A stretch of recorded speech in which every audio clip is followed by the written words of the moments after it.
Prohibition in the United States was a nationwide constitutional ban on the sale, production, importation, and transportation of alcoholic beverages that remained in place from 1920 to 1933. It was promoted by the Dry Crusaders, a movement led by rural Protestants and social progressives in the Democratic and Republican parties, and was coordinated by the Anti-Saloon League and the Women's Christian Temperance Union. Prohibition was mandated under the 18th Amendment to the United States Constitution. Enabling legislation, known as the Volstead Act, set down the rules for enforcing the ban and defined the types of alcoholic beverages that were prohibited. For example, religious uses of wine were allowed.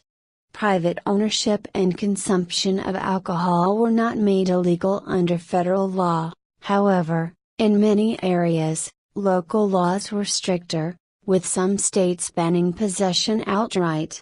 Nationwide, Prohibition ended with the ratification of the 21st Amendment, which repealed the 18th Amendment, on December 5, 1933.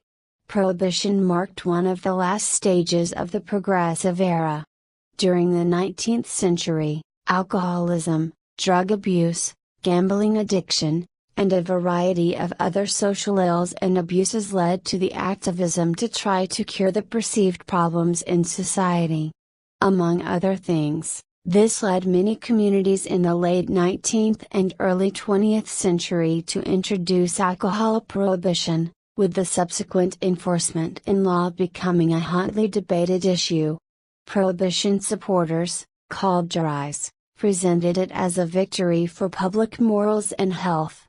Anti-prohibitionists, known as WETs, criticized the alcohol ban as an intrusion of mainly rural Protestant ideals on a central aspect of urban, immigrant, and Catholic life.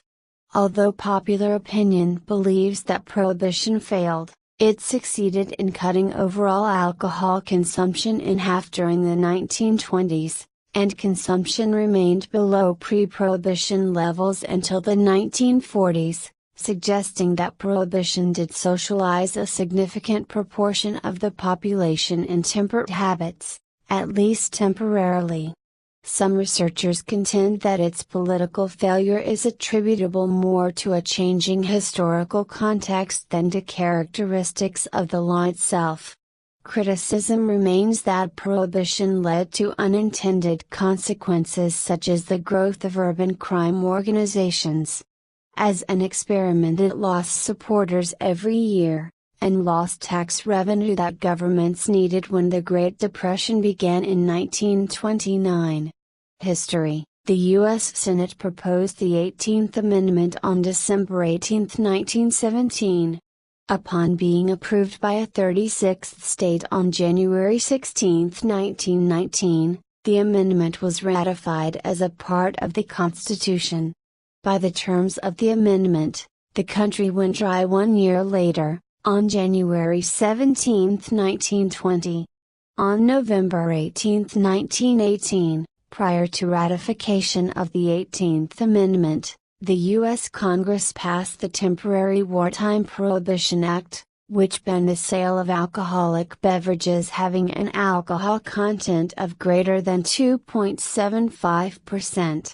This act, which had been intended to save grain for the war effort, was passed after the armistice ending World War I was signed on November 11, 1918. The Wartime Prohibition Act took effect June 30, 1919, with July 1, 1919, becoming known as the Thirsty First. On October 28, 1919, Congress passed the Volstead Act, the popular name for the National Prohibition Act, over President Woodrow Wilson's veto. The act established the legal definition of intoxicating liquors as well as penalties for producing them. 9. Although the Volstead Act prohibited the sale of alcohol, the federal government lacked resources to enforce it. By 1925, in New York City alone, there were anywhere from 30,000 to 100,000 speakeasy clubs. While Prohibition was successful in reducing the amount of liquor consumed, it stimulated the proliferation of rampant underground, organized and widespread criminal activity. Many were astonished and disenchanted with the rise of spectacular gangland crimes, such as Chicago's St. Valentine's Day Massacre in 1929, when Prohibition was supposed to reduce crime. Prohibition lost its advocates one by one, while the wet opposition talked of personal liberty, new tax revenues from legal beer and liquor, and the scourge of organized crime.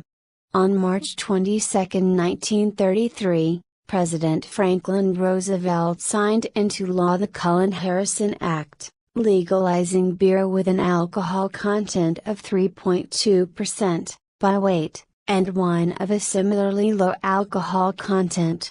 On December 5, 1933, ratification of the 21st Amendment repealed the 18th Amendment. However, United States federal law still prohibits the manufacture of distilled spirits without meeting numerous licensing requirements that make it impractical to produce spirits for personal beverage use.